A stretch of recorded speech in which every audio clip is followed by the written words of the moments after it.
Welcome to part 2 of class 10 history. Okay, so सबसे पहले further discussion करने से पहले मैं आप लोग को दो चीज़ बताना चाहती हूँ। ध्यान से सुनिए। Little bit of geography related to Assam, because ये सब टर्म्स आपको मिलते रहेंगे, so it's better you know about the geography. And also, dear friends, I would like to say that before studying history you should be well versed with geography, because otherwise it will be very difficult, आपके लिए बहुत difficult हो जाएगा to imagine or to situate the context in whatever thing we are discussing. So partition of Bengal is actually about the region or geography. So आप लोग ये map को ध्यान से देखिएगा. ओके, सो ये मैप का डिस्क्रिप्शन देखिए. It is about the boundary of divided Bengal as per the plan of partition of Bengal of Lord Curzon. Okay, so ये तो जब डिवीज़न हो गया था बंगाल का, उस वक्त का मैप है. लेकिन मेरा फोकस अभी यहाँ पे नहीं है. मेरा फोकस है, what I need to tell you is about Brahmaputra valley and Barak valley. Okay, so आप इस रीजन को देखिए. ये मॉडर्न डे असम से थोड़ा अलग रीजन है, बट स्टिल दिस रीजन जहाँ से ब्रह्मपुत्र रिवर गुजरती है, इस रीजन को बोलते हैं Brahmaputra valley. Okay, Brahmaputra valley में क्या क्या आ जाता है? Modern day Guwahati city, okay, Jorhat, Sivasagar, Dibrugarh, okay, in and around. Okay, वहीं अगर असम की बात करें हम लोग, असम में और एक वैली है. ओके, टू प्रोमिनेंट रिवर्स है असम में, टू प्रोमिनेंट वैलीज अगर कहें तो.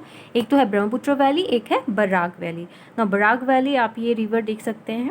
ओके, सो दिस रिवर जो सिलचर किसे साइड से होके गुजर रही है, that region is Barak region या फिर Barak valley region. So Barak valley में ऑब्वियसली सिलचर कचार रीजन आ जाता है, और बाकी जो डिस्ट्रिक्ट्स है असम के, जैसे कि हालियाकंडी, करीमगंज, ये सब भी बराक वैली रीजन में आ जाते हैं. So I hope this is clear now.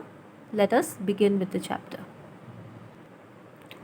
So today we will be studying the next topic, which is the background of partition of Bengal. Okay, so we will discuss here. Partition of Bengal तो हो गया था 1905 में, लेकिन उसका background क्या था, process क्या था एंटायर पार्टीशन ऑफ बंगाल करने का. We will go through that. Okay, so let us begin. The background of partition of Bengal. Number A point में आप लोग देखो कि रेगुलेटिंग एक्ट ऑफ 1773 इंट्रोड्यूस किया गया था. Okay, so it was basically, उसके अंदर what happened was that the post of governor of Bengal presidency was upgraded to governor general.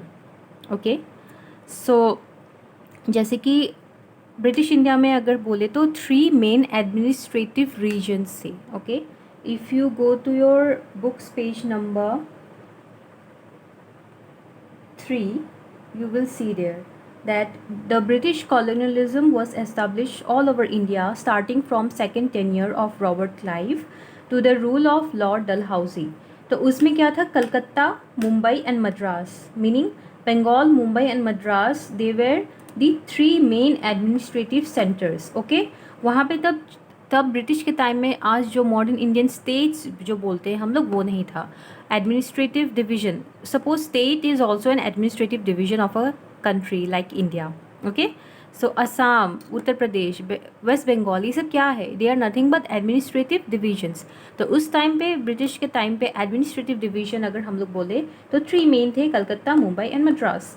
Okay, so the post of the president was the highest administrator. So जब regulating act लाया गया 1773 में, तो उसमें क्या किया गया, जो गवर्नर का पोस्ट था, बंगाल प्रेसिडेंसी का जो गवर्नर था, उसको बना दिया गया गवर्नर जनरल. ओके, ये अपग्रेड कर दिया गया. It means that the governors of Bengal and Madras were now under the governor general. Okay, and Fort William अगर हम लोग देखें, the governors of Bombay and Madras brought under the control of governor of Fort William, ठीक है. So Fort William was in Calcutta and it refers to Bengal region only. Okay. So next point number B, governing of Bengal province was given to Lieutenant Governor. Okay, so governor general की post को upgrade कर दिया गया, लेकिन जो Bengal reason था या फिर बंगाल प्रोविंस था उसको भी देखना पड़ेगा, तो उसके लिए एक लेफ्टिनेंट गवर्नर का पोस्ट क्रिएट किया गया. Okay, so you have to keep in mind that the Bengal province covered the vast area of North and East India. Okay, so vast areas of North and East India, that is the Brahmaputra Valley, Kachar, Khasi Hills, Jaintia Hills. Okay, province of Motok and Sadia, province of Khamti, Singpho, Angami Naga Hills. Okay, so it was included here. So it was a very very huge region. अगर हम लोग बोलें तो Bengal province का modern day Assam का जो region है, okay, geographical extent है उसका 6 to 8 टाइम्स, डबल भी नहीं, 6 to 8 टाइम्स जो स्क्वायर एरिया है उतना था Bengal province. So it was almost like a huge country. England भी इससे छोटा था. Okay, next point is on 17th February 1874 the state of Assam was created. okay, तो उससे पहले एग्जिस्ट नहीं करता था स्टेट ऑफ असम. 1874 में बंगाल प्रोविंस से जो vast areas of north and east India है उसको अलग कर दिया गया. ओके, कब? 17th February 1874 में. Okay, so it included 6 districts from Brahmaputra Valley. okay, so what were the district? that was Gwalpara, Kamrup, Nagaon, Darang, Lakhimpur and Sibsagar. Okay, together with Khasi Jaintia Hills, Naga Pahar, Garo Pahar, Kachar and Srihatta. Okay, so इन सबको अलग करके असम के reason में सब कुछ आ गया. जैसे कि अगर अभी हम लोग देखें तो जो मेघालय है, अरुणाचल प्रदेश का जो रीजन है, it was all the Assam, मतलब असम बोलते थे उसको. Okay, Manipur was not there, Manipur was not included, but other than that everything was a part of Assam. Okay, so 1874 में बंगाल से असम को अलग कर दिया गया. Remember this. And for that, for governing that, क्योंकि असम एक नया रीजन बन गया. ओके, सो उसके लिए उसके गवर्नेंस के लिए एक चीफ कमिश्नर का पोस्ट क्रिएट किया गया. ओके, जो पहले चीफ कमिश्नर असम के थे कौन थे? R.H. Keatings. Okay, he was given the charge.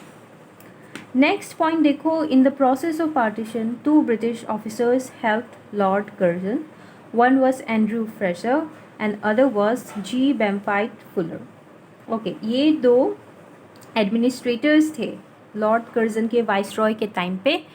इन्होंने ही प्रपोजल सबसे पहले रखा था कि बंगाल को पार्टीशन कर देना चाहिए because it was a huge province.